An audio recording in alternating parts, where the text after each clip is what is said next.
నేను ప్యూర్ తెలంగాణ గడ్డ మీద పుట్టిన బిడ్డని. ఏడు నుంచో వచ్చి మా గడ్డ మీద కూర్చొని నువ్వు సవాల్ విసురితే చూసుకుంటా ఊకోనికే ఈడ భయపడతాం అనుకున్నావా ఏంది బిడ్డ? ఇవాళ కేసీఆర్ గారి నాయకత్వంలో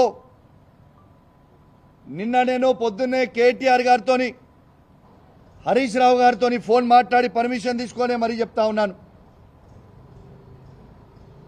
రేపు పొద్దున 11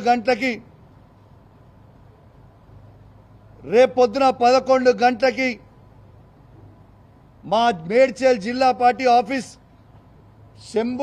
శంబీర్పూర్ రాజు గారి నాయకత్వంలో ఆడి నుంచి మేమందరం కలిసి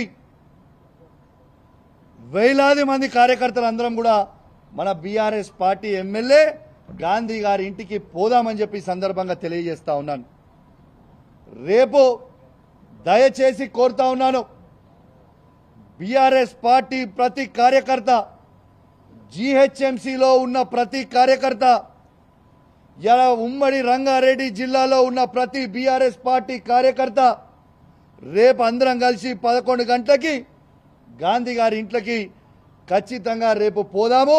ఆడ బ్రేక్ఫాస్ట్ తిందాము, ఆడ లంచ్ తిందాము. గాంధీ గారు కండువ కప్పుకున్న తర్వాత గాంధీ గారిని తీసుకొని తెలంగాణ భవన్కి పోయి ప్రెస్ మీట్ పెట్టి అక్కడి నుంచి గాంధీ గారిని కేసీఆర్ గారి దగ్గరికి తీసుకొని పోదాం. స్వాగతం పలుకుదాం. దయచేసి కేసీఆర్ గారి మీద ఉన్న అభిమానం ఉన్న ప్రతి కార్యకర్త, కేటీఆర్ గారి మీద అభిమానం ఉన్న ప్రతి కార్యకర్త, హరీష్ రావు గారి మీద అభిమానం ఉన్న ప్రతి కార్యకర్త అందరం కూడా పెద్ద ఎత్తున రేపాడికి పోదామని చెప్పి సందర్భంగా తెలియజేస్తా ఉన్నాను. రేపు 11 గంటలకి ఖచ్చితంగా 11 o'clockకి మేము రేపు శంబూర్పూర్ రాజు మన మేడ్చల్ పార్టీ ఆఫీస్ దగ్గర నుంచి స్టార్ట్ అవుతాం. ఆయన ఇల్లు అదే జిల్లా కిందికి వస్తుంది, ఆడికే పోదాం. ఆడి నుంచి అందరం కలిసి ఆ ఇంటికి పోయి స్వాగతం పలుకుదాం. మళ్ళీ ఏమంటాడు, బీఆర్ఎస్ పార్టీతో ఆయనకు పంచాయతీ కాదట, కౌశిక్ రెడ్డితోనే ఆయనకు పంచాయతీ అట.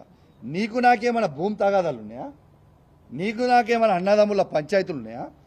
ఎస్, నేను అడిగింది ఏంది, నువ్వు చెప్పే జవాబు ఏంటిది, నువ్వు మాట్లాడేది ఏంటిది?